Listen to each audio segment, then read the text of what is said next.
Hey, hey, hey. How's everybody? Is everybody having a good time as I'm having? Wow, this is quite amazing. You know, I feel like Charlie Wilson. You know, I'm blessed. Yeah. And, people have come from the different parts of my life. And it just, when you get as old as I am, you start reflecting back on your life, and trying to account for how you got where you got and what you've been doing with your life. And I can tell you, I am blessed. I mean, I've been involved in so many social movements that have met so many dedicated and talented people. I have been lucky enough to marry a woman who has taught me so much about what it means to be a man. And I have 3 sons that I love to death and who love me right back. And 4 grandchildren, ranging in age from 5, is my Satchel 5, from 5 to 27. So yeah, I've come to grips with the fact that I'm old. But I appreciate what Devontae said. You know, the young people say I'm an elder. That sounds so much better. But I also remember what my son Jemana said to me one day. He said, "Dad, you're not old. You're a young man in an old body." So that's my story. I'm still a young man. But yeah, so, the book of poetry that Nunu was plugging, this kind of chronicles my life. So I'm going to read several poems from the book because it says a lot about my life. The first one I want to read, we'll just get to it.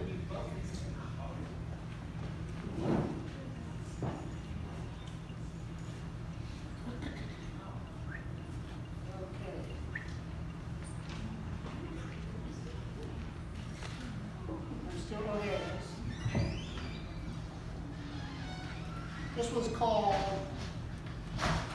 I Grew Up. And this is dedicated to all y'all born in 1948. Linda Burnham, who else? Raise your hand if you're born in 1948. Just a few. Okay, Karen. It's called I Grew Up. I grew up with Dee Dee Sharp, Sly Stone, Nancy Wilson, and Marvin Gaye. I grew up with Frank Sinatra, Elvis Presley, Dinah Shore, and Doris Day. I grew up with transistor radios, pinball machines, typewriters, and Sputnik.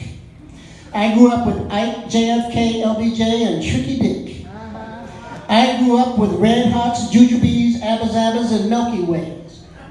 I grew up with Amos and Andy, Ralph Cramden, Dr. Kildare, and Joe Friday. I grew up with Wilma Rudolph, Althea Gibson, Muhammad Ali, and Maury Wills. I grew up with Hansel and Gretel and Jack and Jill. I grew up with the jerk, the twist, the cha-cha, and the twine. I grew up with 151, Coke 45, MD 2020, and Boom Swan Apple Wine. I grew up with Coupe de Villes, Camaros, T-Birds, and Fairlanes. I grew up with blow, grass, hash, and window pane. I grew up with iridescent suits, mini skirts, dashikis, and bell-bottom trousers. I grew up with the Slossons, the Gladiators, the Businessmen, and the Rebel Rousers. Those are gangs in LA. I grew up with red beans and rice, collard greens, and cornbread. I grew up with Flip, Moms, Richard, and Red.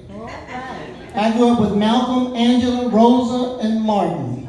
I grew up with communion, confirmation, confession, and mortal sin. I grew up with Biafra, Korea, Cuba, and Vietnam. I grew up with tear grass, stun guns, the A-bomb, and napalm. I grew up with riots, demos, sit-ins, and freedom rides. I grew up with black power, Chicanismo, feminism, and gay pride. I grew up.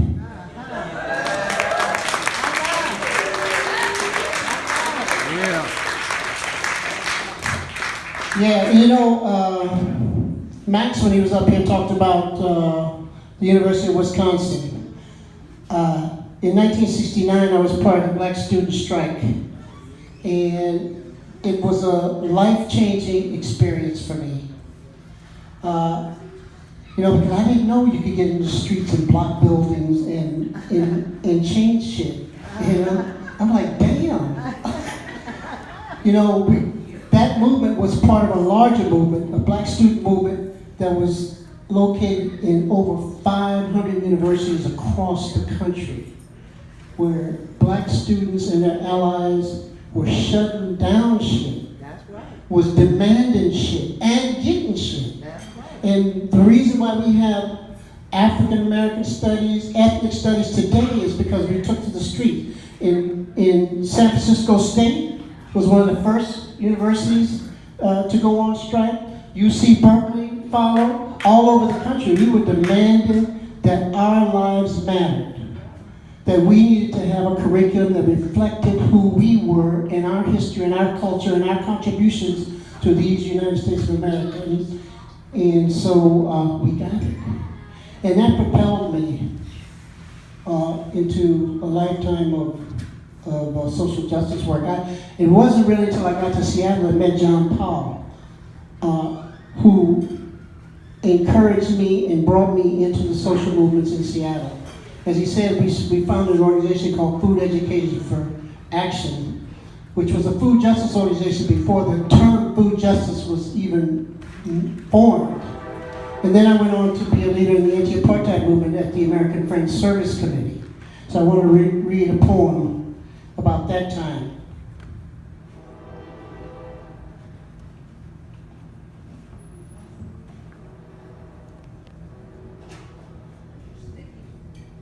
This poem is called Amandla. Amandla means power. Amandla in Goetu, right? Am I pronouncing that right, y'all? Is a phrase that means power to the people. You know, that is a phrase that echoed what we were yelling in the streets here in the United States, power to the people. You know, the Panthers brought that phrase into the lexicon here. But Amandla is this poem. This was written in June 1980. Black South Africa in a rage, refusing to remain inside a cage, choosing instead to engage in writing history on another page.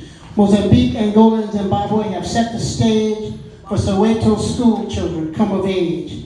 Afrikaner apartheid cannot stand, propped up by the US, England, France, Germany, Italy, Israel, and Japan.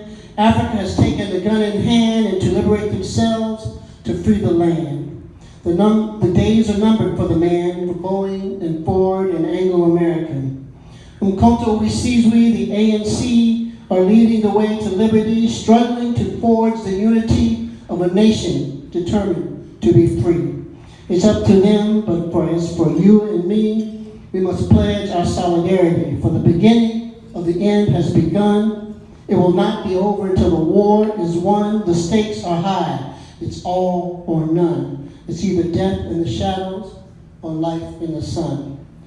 Black South Africa has made her choice, has lifted her arms and raised her voice. Amandla! So yeah, I cut my teeth organizing in Seattle.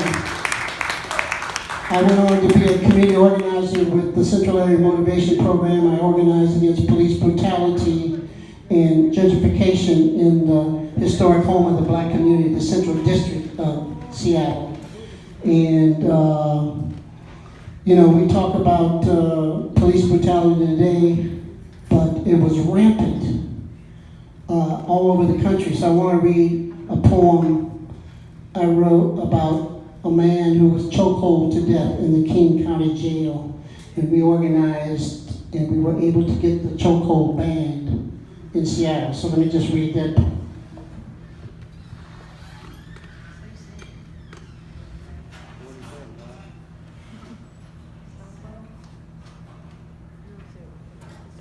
This poem is called No Holds Barred, and at the time it was dedicated to, there was a rash of chokehold chokehold murders across the country in LA, Seattle, Milwaukee, all over the place.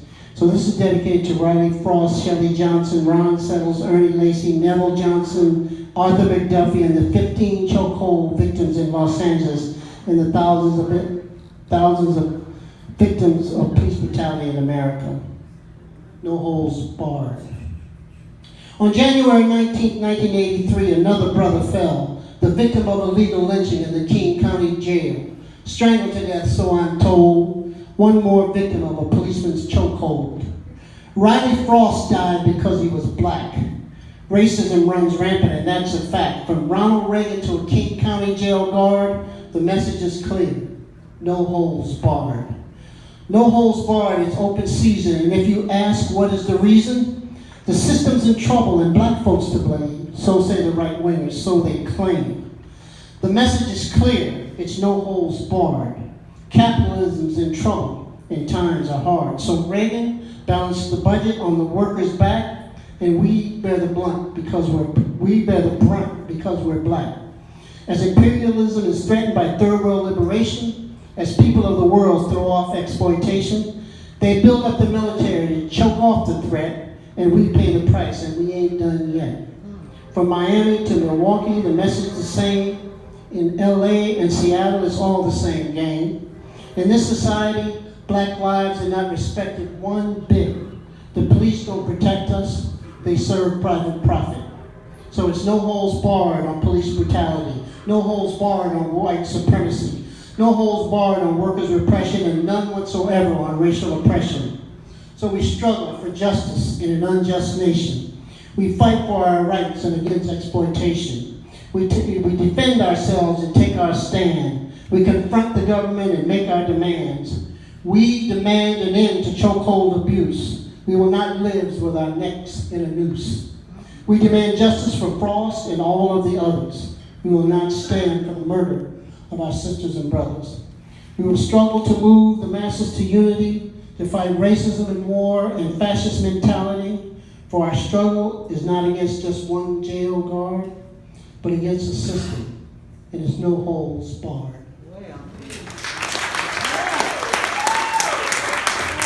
Yeah. We know that we're still fighting that struggle today, and we better be talking about no holds barred, because this, what's going on today is fighting racism and war and fascist mentality is really the struggle that we're continuing to have today. So it's very important. So moving right along with my story, I moved to Seattle with my family with just one of my sons. My other two sons stayed in Seattle, and me and Karen and Jemima moved to the Bay Area. And shortly after we got here, in 1988, Karen's brother Martin was diagnosed with Kaposi sarcoma, which is one of the opportunistic infections for HIV/AIDS. And so we came together as a family, and many of our friends, Sushan Rob was here, and who else was here? Helped us to take care of our Jan, helped us take care of Martin until he died 6 months after he was diagnosed. So I wrote a poem about that experience. Then several years later, Martin's brother, Richard, also succumbed to the HIV/AIDS virus. But right after Martin died, I got a call from a good friend who said she had been offered a job as director of the Black Coalition on AIDS, but she didn't want to take it. Was I interested? This was 4 months after Martin died. And so I'm like, what?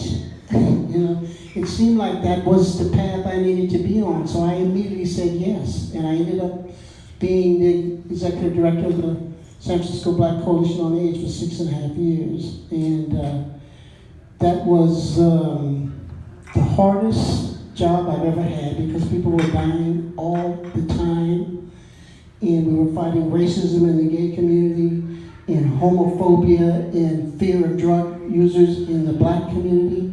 And so we were always embattled in the midst of just grief. So, but we made some headway, and we got some resources, and we did some good work. So let me just read this poem.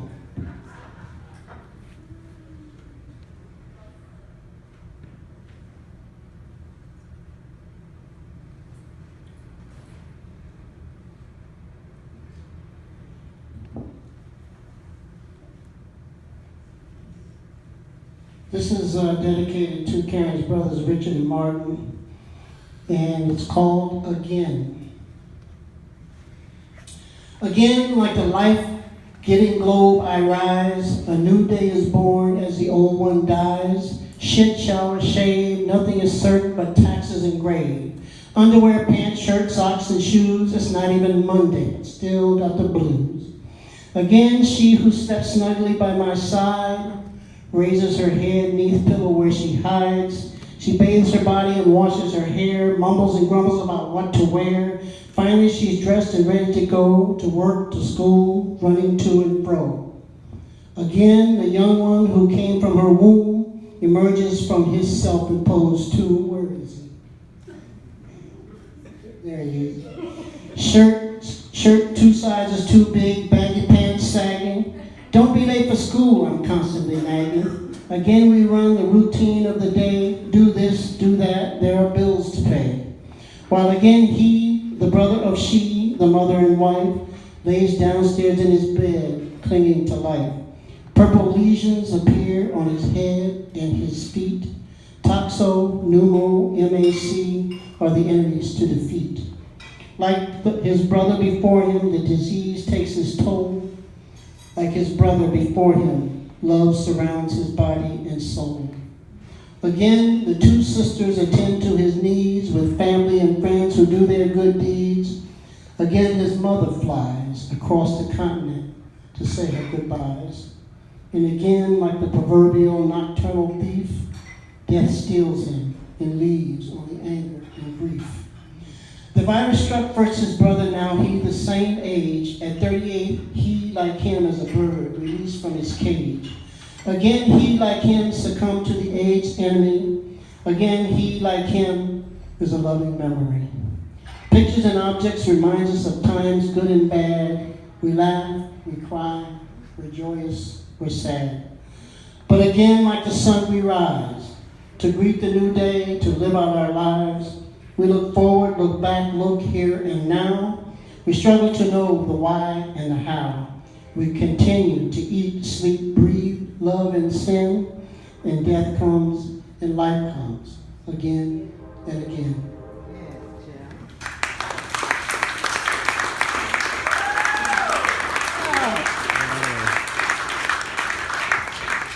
I'm having a good time up here, I want y'all to know.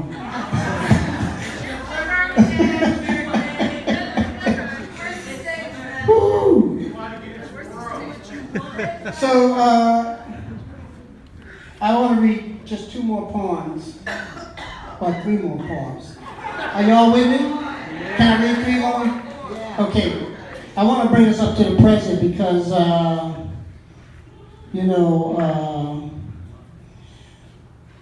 lot of people are stepping up with what's going on in this world, and some of those people are football players. Yeah. And my son Jesse is hanging there with Michael Bennett, who is, what position Michael Bennett played in? He's defensive end. Defensive end. He used to play for Seattle, and now he's playing for Philadelphia Eagles. And Michael Bennett has a book that everybody in this room needs to read. It's called Things That Make White People Uncomfortable. And it is phenomenal read. It's easy to read, and it's very well written, and Michael Bennett is really a very smart and very dedicated and very politically conscious human being. So you all need to get his book, Things That Make White People Uncomfortable.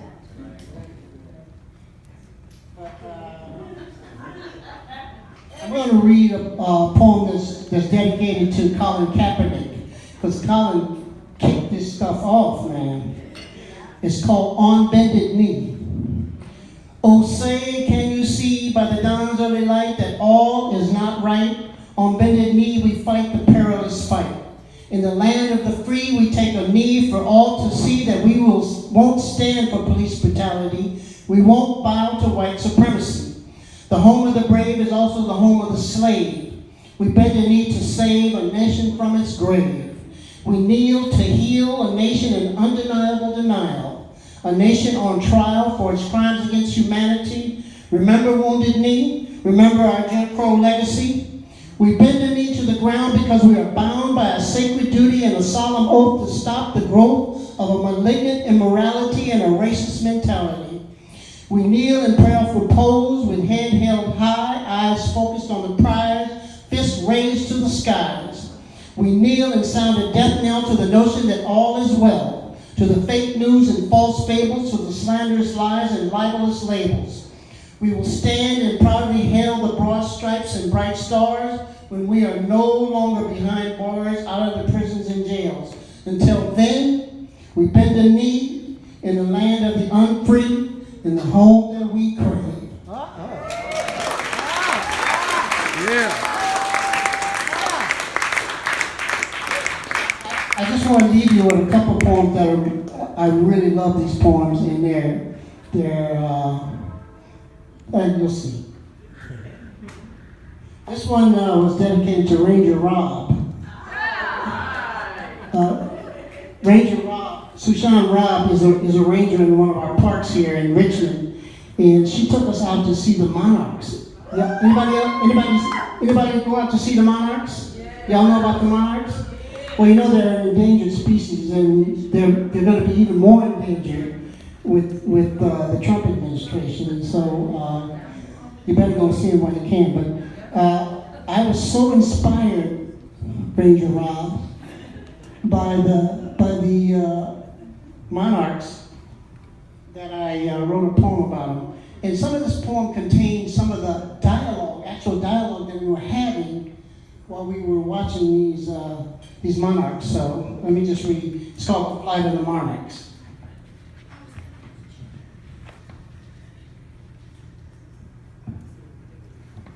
The Flight of the Monarchs. Butterflies flutter by, cascading across an azure sky.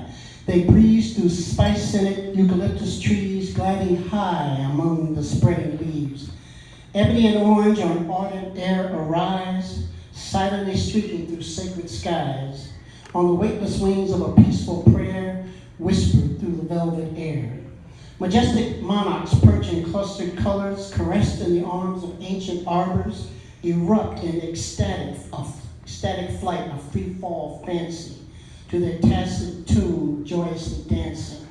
Choreographed chaos reaching harmonic heights, scintillating sunshine warming their flight, fanning the face of nature divine, spanning the space between simple and sublime.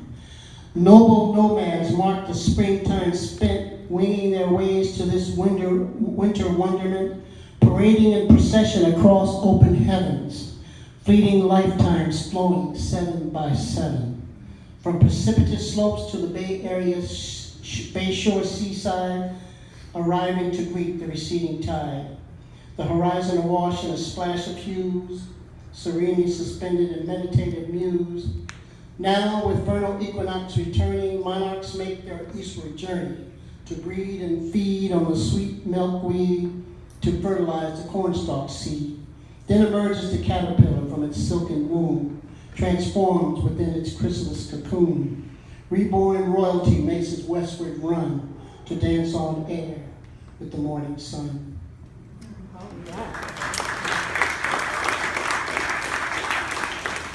One last one, and then I'll shut up. So, this one, very fast. This one was inspired by my great niece who lives in Atlanta. This child is 15 now, but when I wrote this poem, it was 3 years ago. She was 12. And she had just started taking up the saxophone, and she is just obsessive, you know. She's obsessive about grades, she's obsessive about this saxophone. And So she inspired me to write this poem. It's called I Wish I Were a Saxophone. It's to my great niece, Lauren Johnson. I wish I were a saxophone, spewing sweet and sour tones. I wish I were a daffodil growing on a verdant hill. I wish I were a hummingbird flitting round without a word. I wish I were a firefly lighting up the darkened sky. I wish I were the moon above, emanating lustrous love. I wish I were a loaf of bread, feeding all who should be fed. I wish I were a freedom song, offering hope when things go wrong. I wish I were a peaceful place, sheltering the human race. I wish I were all